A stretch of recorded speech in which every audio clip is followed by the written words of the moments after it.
ಹೊಸ ಸಮೀಕ್ಷೆಗೆ ಸರ್ಕಾರ ಅವಕಾಶ ಕೊಟ್ಟಿರುವಂತಹ ಹಿನ್ನೆಲೆಯಲ್ಲಿ ಅಂದರೆ ಆದೇಶ ಕೊಟ್ಟಿರುವಂತಹ ಹಿನ್ನೆಲೆಯಲ್ಲಿ ಹರ್ಷವನ್ನು ವ್ಯಕ್ತಪಡಿಸಲಾಗ್ತಾ ಇದೆ. ಒಳ ಮೀಸಲಾತಿಯ ವಿಚಾರಕ್ಕೆ ಸಂಬಂಧಪಟ್ಟಂತೆ ಒಳ ಮೀಸಲಾತಿ ಹೊಸ ಸಮೀಕ್ಷೆಗೆ ಸರ್ಕಾರ ಆದೇಶ ಕೊಟ್ಟಿದೆ. ಸೊ ಹಂಗಾಗಿ ಸರ್ಕಾರದ ನಿರ್ಧಾರಕ್ಕೆ ಜಿ.ವಿ. ಸೀತಾರಾಮು ಹರ್ಷವನ್ನು ವ್ಯಕ್ತಪಡಿಸಿದ್ದಾರೆ. ಸೀತಾರಾಮು ಭೋವಿ ಅಭಿವೃದ್ಧಿ ನಿಗಮದ ಮಾಜಿ ಅಧ್ಯಕ್ಷರು. ಸಿಎಂ ಹಾಗೂ ನ್ಯಾಯಮೂರ್ತಿ ನಾಗಮೋಹನ್ ದಾಸ್ ಅವರಿಗೆ ಅಭಿನಂದನೆಯನ್ನು ಸಲ್ಲಿಸಿದರು. ಸಮೀಕ್ಷೆಗೆ ಸೂಕ್ತ ಮಾಹಿತಿ ನೀಡುವಂತೆ ಸೀತಾರಾಮು ಆಗ್ರಹಿಸಿದ್ದಾರೆ.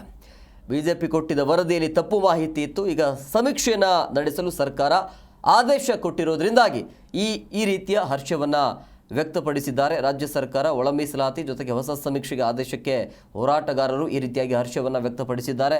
ಭೋವಿ ಅಭಿವೃದ್ಧಿ ನಿಗಮದ ಮಾಜಿ ಅಧ್ಯಕ್ಷರಾಗಿರುವಂಥ ಜಿ.ವಿ. ಸೀತಾರಾಮ್ ಅವರು ಕೂಡ ಈ ಒಂದು ಆದೇಶವನ್ನು ಸ್ವಾಗತಿಸಿದ್ದಾರೆ. ಕರ್ನಾಟಕ ಸರ್ಕಾರ ನಿನ್ನೆ ಒಳ ಮೀಸಲಾತಿಗೆ ಹೊಸ ಸಮೀಕ್ಷೆ ಮಾಡಬೇಕು ಅಂತೇಳಿ ಒಂದು ಆದೇಶನ ಹೊರಡಿಸಿದೆ. ನಿಜವಾಗ್ಲೂ ಮುಖ್ಯಮಂತ್ರಿಗಳಿಗೆ ಮತ್ತು ನಾಗಮೋಹನ್ ದಾಸ್ ಅವರಿಗೆ ತುಂಬ ಹೃದಯ ಅಭಿನಂದನೆಗಳು.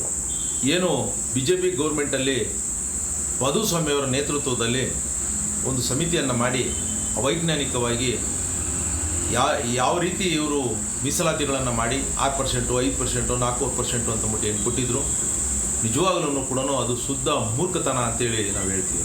ಇದೇ ನಮ್ಮ ಸರ್ಕಾರ ಬಂದಾಗ ಗೌರ್ಮೆಂಟ್ ಬಂದಿದೆ. ಈಗ ಮುಖ್ಯಮಂತ್ರಿಗಳಿಗೆ ನಾವು ಮನವರಿಕೆ ಮಾಡಿಕೊಂಡು ನಾನು ಏನು ಒಂದು ರೈಟ್ ಇನ್ಫಾರ್ಮೇಷನಲ್ಲಿ ಒಂದು ಡಾಟಾ ಸರಿ ಇಲ್ಲ ಅಂಥೇಳಿ ನಾನು ಯಾವಾಗ 23ರಲ್ಲೇ ಒಂದು ಈ ರೈಟ್ ಇನ್ಫಾರ್ಮೇಷನ್ ಮುಖಾಂತರ ಡಾಟಾಗಳನ್ನ ತೊಗೊಂಡು ಇದ್ರ ಪ್ರಕಾರ ಅಂಕಿ ಅಂಶಗಳನ್ನೆಲ್ಲ ಕೊಟ್ಟು ಸರ್ಕಾರಕ್ಕೆ ಮನವರಿಕೆ ಮಾಡಿ ನಾಗಮೋಹನ್ ದಾಸ್ ಸಾಹೇಬ್ರಿಗೂ ಕೂಡ ಮೊಟ್ಟ ಮೊದಲನೇ ಅಪ್ಲಿಕೇಶನ್ನ ನಾನು ಕೊಟ್ಟು ಈ ರೀತಿ ನಾನು ಎಲ್ಲ ಡಾಟಾಗಳನ್ನ ತೊಗೊಂಡಿದ್ದೀನಿ.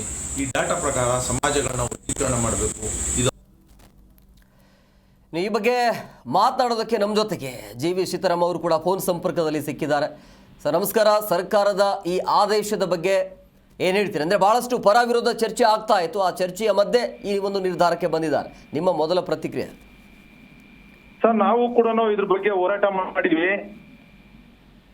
ಬಿಜೆಪಿ ಗೌರ್ಮೆಂಟ್ ಅಲ್ಲಿ ಏನು ಮಾನ್ಯ ಮಾಧುಸ್ವಾಮಿ ಅವರ ಅಧ್ಯಕ್ಷತೆಯಲ್ಲಿ ಒಂದು ಕಮಿಟಿನ ಮಾಡಿ ಆ ಕಮಿಟಿನಲ್ಲಿ ಏನು ಇವ್ರು 6%, 5%, 5% ಅಂತ ಮಾಡ್ಬಿಟ್ಟು ಸೆಂಟ್ರಲ್ ಕಳಿಸ್ಬಿಟ್ಟು ಈ ತರ ಮಾಡ್ಬೇಕು, ವರ್ಗೀಕರಣ ಮಾಡ್ಬೇಕು ಅಂತ ಹೇಳಿ ಮಾಡಿದ್ರಲ್ಲ ಸರ್. ಅದ್ರ ಬಗ್ಗೆ ನಾವು ತುಂಬಾನೇ ವಿರೋಧ ಮಾಡಿದ್ವಿ. ತುಂಬಾ ವಿರೋಧ ಮಾಡಿ ಇದು ಸರಿ ಇಲ್ಲ, ನೀವು ಮಾಡ್ತಾ ಇರೋದು ಸರಿ ಇಲ್ಲ, ಇದ್ರ ಸರಿಯಾದ ಡಾಟಾನೇ ತಗೊಂಡಿಲ್ಲ ಅವರು. ಏನು ಅಂಕಿ ಅಂಶಗಳ ಇಲಾಖೆ ಏನಿದೆ, ಇಲಾಖೆಗೆ ಸರ್ಕಾರದ ವತಿಯಿಂದ ಪತ್ರನೇ ಬರೆದಿಲ್ಲ. ಪತ್ರನೇ ಬರೀದೇನೆ ಇಲ್ಲಿ ಅಂಕಿಅಂಶಗಳ ಒಂದು ಏನು ಡಾಟಾ ಇರ್ತದೆ ಆ ಡಾಟಾನು ತಗೊಳ್ದೇನೆ ಇವ್ರು ಏಕಾಏಕಿ 6%, 5%, 4% ಅಂತ ಮುಟ್ಟಿ ಹೇಳಿ ಏನು ಮಾಧುಸ್ವಾಮಿ ಅವರ ನೇತೃತ್ವದಲ್ಲಿ ಮಾಡಿ ತರಾತುರಿನಲ್ಲಿ ಬಿಜೆಪಿ ಅವರು ಒಂದು ಚುನಾವಣೆ ಬರ್ತದೆ, ಓಟ್ಗೋಸ್ಕರ ಒಂದು ವರ್ಗನ ನಾವು ಓಲೈಸ್ಕೋಬಹುದು ಅನ್ನೋ ಒಂದು ದೃಷ್ಟಿನಲ್ಲಿ ಮಾಡಿರೋ ಅಂತ ಒಂದು ವರದಿ ನಾವು ತುಂಬಾನೇ ವಿರೋಧ ಮಾಡಿದ್ವಿ. ಅದಾದ್ಮೇಲೆ ಮುಖ್ಯಮಂತ್ರಿ ಸಿದ್ದರಾಮಯ್ಯ ಸಾಹೇಬ್ರು ಬಂದ್ಮೇಲೆ ನಾವು ಅವ್ರಿಗೆಲ್ಲ ಮನವರಿಕೆ ಮಾಡಿದ್ವಿ. ಮನವರಿಕೆ ಮಾಡಿ ನೋಡಿ ಸರ್ ಈ ರೀತಿ ಮಾಡಿದ್ದಾರೆ, ಇವರು ಡಾಟಾನೇ ತಗೊಂಡಿಲ್ಲ, ಅಲ್ಲಿ ಪತ್ರನೂ ಹೋಗಿಲ್ಲ ಸರ್ಕಾರದಿಂದ, ಇವ್ರು ಏಕಾಏಕಿ ಹಿಂಗ್ ಮಾಡಿದ್ದಾರೆ. 2011ರ ಜನಗಣತಿಯ ಪ್ರಕಾರ ನಾನು ರೈಟ್ ಇನ್ಫಾರ್ಮೇಶನ್ ಅಲ್ಲಿ ಒಂದು ಡಾಕ್ಯುಮೆಂಟ್ಸ್ ಎಲ್ಲ ಕಲೆಕ್ಟ್ ಮಾಡಿದೆ ಸರ್. 30 ಜಿಲ್ಲೆಗಳ ಡಾಟಾ ಮತ್ತು ಯಾವ್ಯಾವ ವರ್ಗ ಎಷ್ಟೆಷ್ಟಿದೆ ಏನಿದೆ ಅಂತ ಮುಟ್ಟು ಎಲ್ಲಾನು ಕೂಡ ನಾವು ವಿವರವಾಗಿ ಎಲ್ಲಾನು ತಗೊಂಡಾಗ ಅದ್ರಲ್ಲಿ ಜಾತಿವಾರು ಮತ್ತು ಎಲ್ಲ ಪ್ರತಿಯೊಂದನ್ನು ಕೂಡ ಅದ್ರಲ್ಲಿ ಇದೆ. ಅದ್ರ ಪ್ರಕಾರ ಮಾಡ್ಬೇಕು ಸರ್, ದಯಮಾಡಿ ಇದನ್ನ ಮಾಡಬಾರದು ಅಂತ ಮುಖ್ಯಮಂತ್ರಿ ಸಾಹೇಬರಿಗೆ ಎಲ್ಲಾನು ಕೂಡ ಅದು ವಿವರವಾಗಿ ಎಲ್ಲ ನಾವೆಲ್ಲ ಹೇಳಿದ್ದೆ. ಮತ್ತೆ ಅದೇ ರೀತಿಯಲ್ಲಿ ನಾಗಮೋಹನ್ ದಾಸ್ ಸಾಹೇಬ್ರಿಗೂ ಕೂಡ ಮೊಟ್ಟ ಮೊದಲ ಬಾರಿಗೆ ಅರ್ಜಿ ಕೊಟ್ಟವನೇ ನಾನು. ಈ ಡಾಟಾನೆಲ್ಲ ಕೊಟ್ಟು ರೈಟ್ ಇನ್ಫಾರ್ಮೇಶನ್ ಅಲ್ಲಿ ತಗೊಂಡಿರೋಂತ ಡೀಟೇಲ್ಸ್ ಎಲ್ಲ ಕೊಟ್ಟು ಈ ರೀತಿ ಇದೆ ಸರ್ ಅಂತ ಹೇಳಿ ಎಲ್ಲ ಮನವರಿಕೆ ಮಾಡಿದಾಗ ನಮಗೆ ತುಂಬಾ ಸಂತೋಷ ಆಗಿದೆ. ಈಗ ಈ ವರದಿನ ಏನ್ ಮಾಡಿದ್ರು ತಪ್ಪಿದೆ, ಈಗ ಹೊಸದಾಗಿ ಮಾಡಬೇಕು ಅಂತ ಹೇಳಿದ್ರು ಸರ್. ಈಗ ರಾಜ್ಯದಲ್ಲಿ 29,000 ಹಳ್ಳಿಗಳಿದೆ ಕರ್ನಾಟಕ ರಾಜ್ಯದಲ್ಲಿ.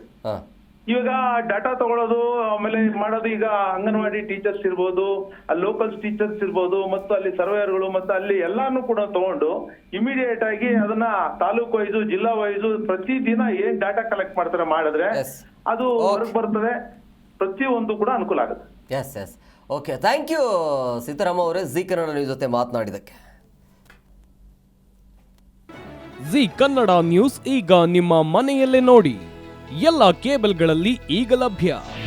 ನಿಮ್ಮ ನೆಚ್ಚಿನ ಜಿ ಕನ್ನಡ ನ್ಯೂಸ್ ಈಗ ಸನ್ ಡೈರೆಕ್ಟ್ ನಲ್ಲಿ number 292, Tata play number 1664, Jio TV number 1334, NXT digital number 30, in cable number 30, city networks 51, U digital number 162, GTPL number 17, Rockline telecommunications number 42, Shri Basaveshwara cable number 168, rural cable network 60, Vinayaka digital 57, Abhishek cable 821, city channel 53, Siddeshwara cable network 57, V4 digital Infotech 628, Surya digital networks 53, Gajanan digital number 836, Malnad Infotech private limited number